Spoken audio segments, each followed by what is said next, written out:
Urban India ಮಿನಿಸ್ಟ್ರೀಸ್ನವರು ಪ್ರಸ್ತುತಪಡಿಸುತ್ತಿರುವ 40 ದಿನಗಳ ಧ್ಯಾನ ಸುರುಳಿಗೆ ತಮ್ಮೆಲ್ಲರಿಗೂ ಸ್ವಾಗತ.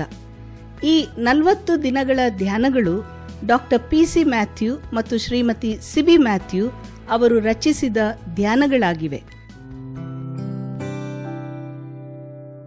ದಿನ 22 ಅವತರಿಸುವುದು. ಭಾರತದಂತಹ ಬಹುದೇವತಾ ರಾಷ್ಟ್ರದಲ್ಲಿ ಅವತಾರ ಎಂಬುದು ಬಹಳ ಪರಿಚಿತವಾದ ಪದ. ಈ ಪದವು ಸಾಮಾನ್ಯವಾಗಿ ದೇವರುಗಳಿಗೆ ಅವತರಿಸಲು ಮಾತ್ರ ಮೀಸಲಾಗಿದೆ ಮತ್ತು ಮನುಷ್ಯರಿಗಾಗಿ ಅಲ್ಲ. ಆದರೆ ಕ್ರೈಸ್ತ ನಂಬಿಕೆಯ ಕುರಿತು ಒಂದು ಆಸಕ್ತಿದಾಯಕ ಸಂಗತಿ ಎಂದರೆ, ದೇವರು ತನ್ನ ಜನರಿಗೆ ಪರಿಚಯವಿಲ್ಲದ ಪ್ರದೇಶಗಳಿಗೆ ಹೋಗಿ ಪ್ರೀತಿ ಮತ್ತು ಸೇವೆಯಲ್ಲಿ ಕ್ರಿಸ್ತನು ಹೇಗೆ ಅವತರಿಸಿದನೋ ಹಾಗೆ ಅಲ್ಲಿನ ಜನರೊಂದಿಗೆ ಒಂದಾಗಿ ಬದುಕಲು ಹೃದಯದ ಭಾರವನ್ನು ಕೊಡುತ್ತಾನೆ. ಒಂದು ಯುವ ಶಿಬಿರದಲ್ಲಿ ನನ್ನನ್ನು ಮಾತನಾಡಲು ಆಹ್ವಾನಿಸಲಾಗಿತ್ತು.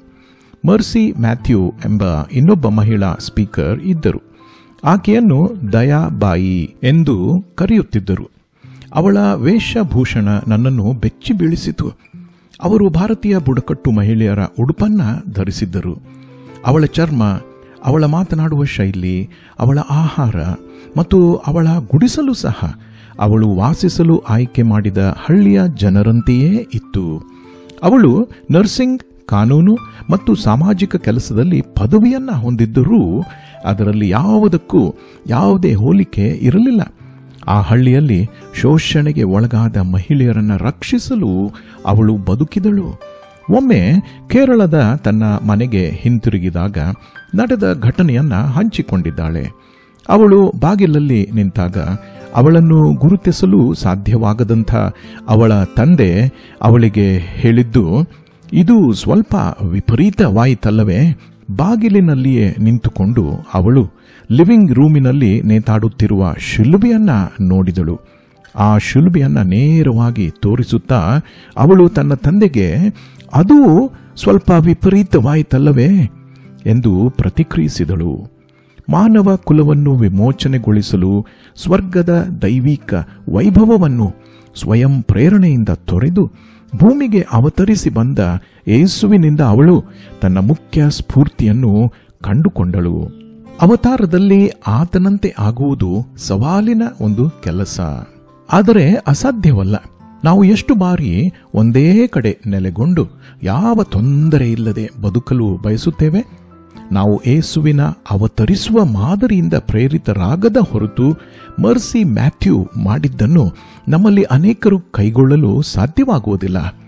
ಆದರೂ ನಮ್ಮ ಸುತ್ತಮುತ್ತಲಿನ ಜನರ ಅಗತ್ಯತೆಗಳೊಂದಿಗೆ ಗುರುತಿಸಿಕೊಳ್ಳಲು ಮತ್ತು ಅವರ ಕೆಲವು ಪ್ರಾರ್ಥನೆಗಳಿಗೆ ಉತ್ತರವಾಗಲು ನಮ್ಮ ಸ್ವಂತ ಸ್ಥಳಗಳಲ್ಲಿ ನಾವು ಪ್ರತಿಯೊಬ್ಬರೂ ಹೇಗೆ ಆರಿಸಿಕೊಳ್ಳಬಹುದು? ನಮ್ಮಲ್ಲಿ ಅನೇಕರು ಇಂದು ಯೇಸುವನ್ನು ಅರಿತುಕೊಂಡಿದ್ದೇವೆ, ಏಕೆಂದರೆ ಯಾರೋ ಒಬ್ಬರು ತಮ್ಮ ಆರಾಮ ವಲಯದಿಂದ ಹೊರಬಂದು ಆತನ ಕುರಿತು ತಿಳಿಸುವುದಕ್ಕೆ ಸ್ವ ಇಚ್ಛೆಯಿಂದ ಆಯ್ಕೆ ಮಾಡಿದರು.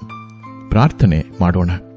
ಕರ್ತನೇ, ನಿನ್ನಂತೆ ಆಗಲು ನಾವು ಶ್ರದ್ಧೆಯಿಂದ ಬಯಸುತ್ತೇವೆ.